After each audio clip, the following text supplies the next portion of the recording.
The Indiana Fever beat the Dallas Wings 102-83. This was a highly anticipated game because it was going to be the first time that Caitlin Clark and Paige Bueckers would be going up against one another in the WNBA. In one of the most dramatic returns of the WNBA season, Dana Bonner stepped onto the hardwood at Gainbridge Fieldhouse expecting to prove a point, but instead, she became one. The boos started the moment her sneakers hit the floor, echoing through the arena with a fury that had been simmering since her abrupt mid-season exit from the Indiana Fever. This wasn't just a basketball game, it was a reckoning. The same fan base she left behind had waited months for this very moment, and they made sure Bonner felt every ounce of their disappointment. But what no one expected was the way the universe seemed to align that night.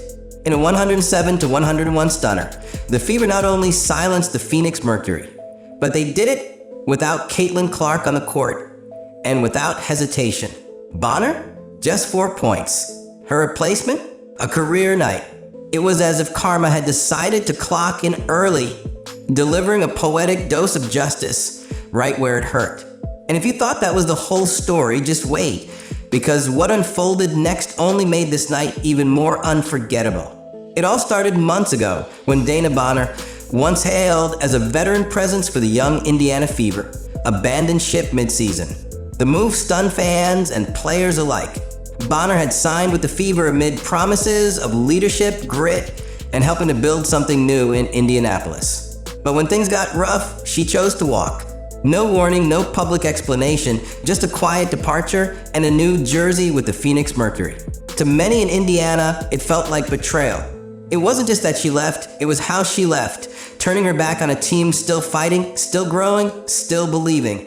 She may have thought she was stepping into a playoff-ready powerhouse, but what she actually did was light a fire under a locker room that was tired of being underestimated. And on the night of her return, that fire erupted into an inferno. From the moment Dana Bonner checked into the game, it was clear this wasn't going to be a warm homecoming. Gainbridge Fieldhouse erupted, not in celebration, but in contempt. The boos were relentless, each louder than the last, and every time Bonner touched the ball, the volume surged like a tidal wave of pent-up frustration. Chants of quitter echoed through the stands, a sharp reminder of how deeply her departure had stung. Even at the free throw line, she couldn't escape it. Her stat line was as forgettable as her effort, just 4 points on 1 of 4 shooting in 21 minutes. Meanwhile, Caitlin Clark, sidelined with a groin injury, was on the bench beaming at every Fever defensive stop against Bonner. And when Lexi Hall and Natasha Howard teamed up to block Bonner's shot and force a shot clock violation, Clark leapt up like the Fever had just won a championship. This wasn't just about basketball. It was personal, it was payback, and it was only just beginning. If there was ever any doubt about how the Indiana Fever felt about Dana Bonner's exit, that doubt vanished the moment the bench erupted in celebration after every failed Bonner possession. Caitlin Clark, normally composed and calculated, couldn't hide her emotions, grinning, cheering, even standing to applaud when her teammates shut down their former colleague. It was a rare glimpse behind the curtain, revealing just how much this game meant inside that locker room. The Fever weren't just playing to win, they were playing for each other.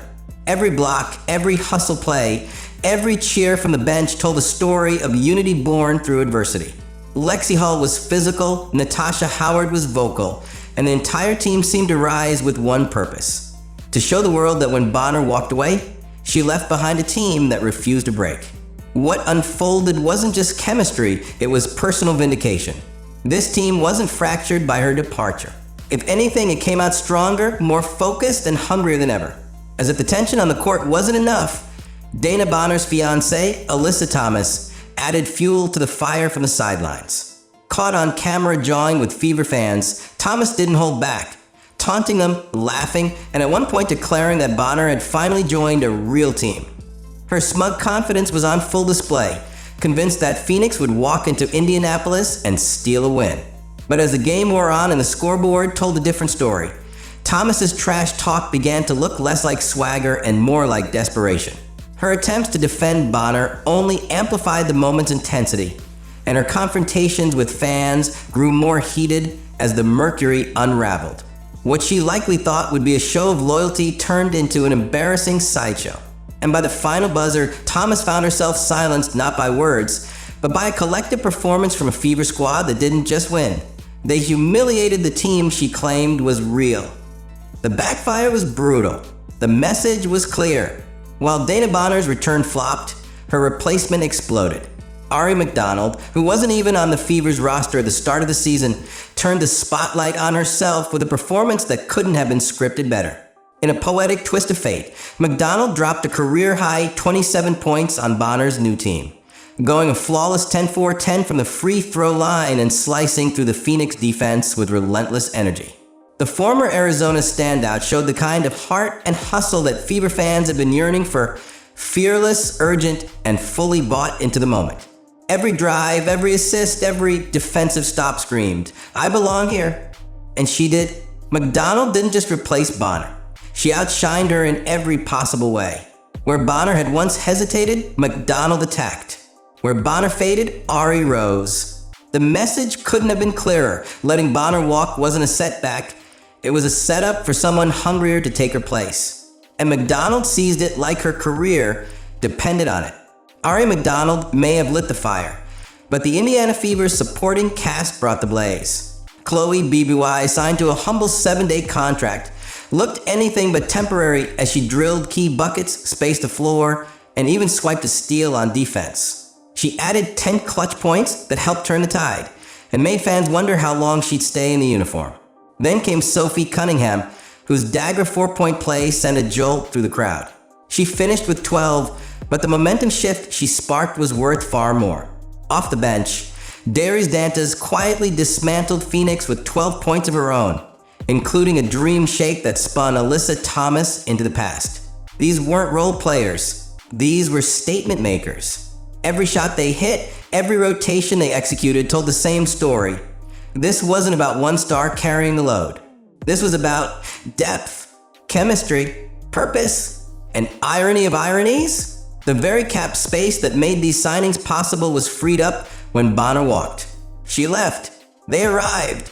And in one unforgettable night, they proved they were exactly what Indiana needed all along.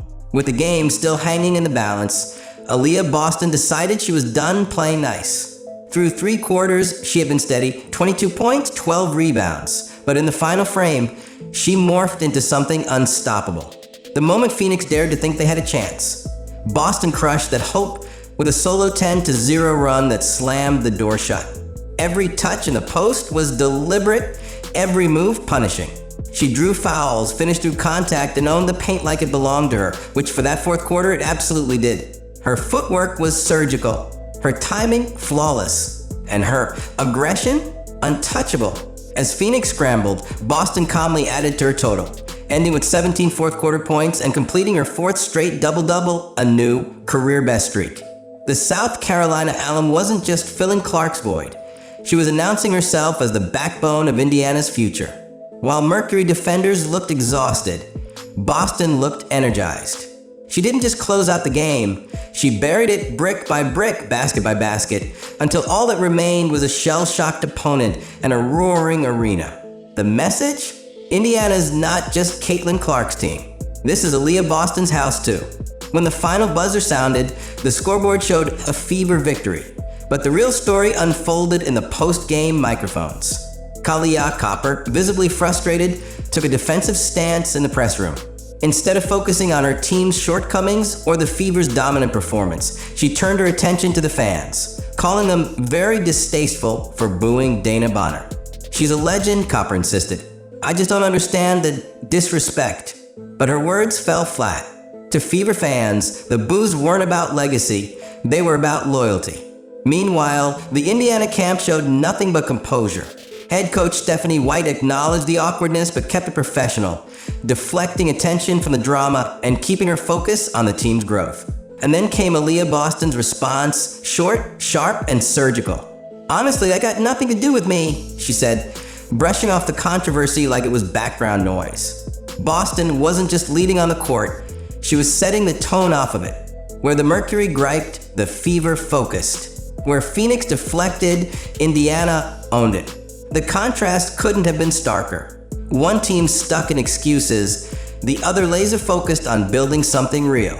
Beyond the highlight reels and heated headlines, this win revealed something deeper, something every championship caliber team eventually needs to prove, that the whole is greater than any one piece. With Caitlin Clark out and Dana Bonner long gone, the Fever had every excuse to crumble. But instead, they thrived.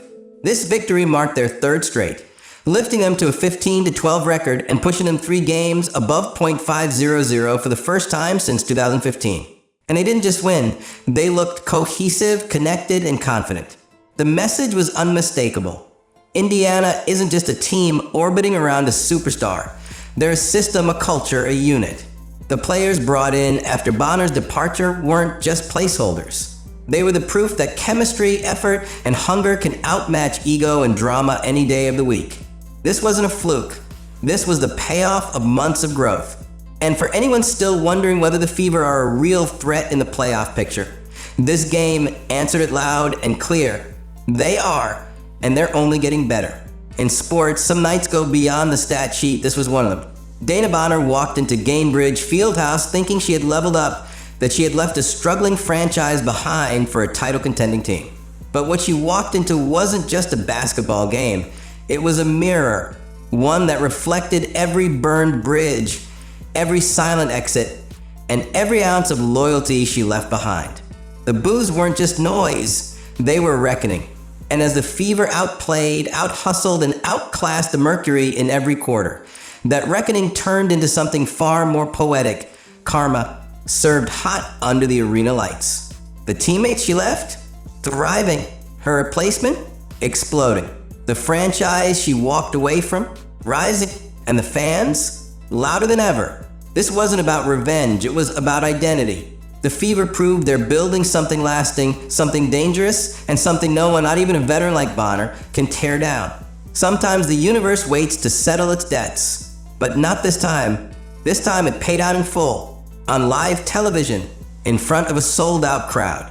And no one who witnessed it will forget what karma looked like in Indiana.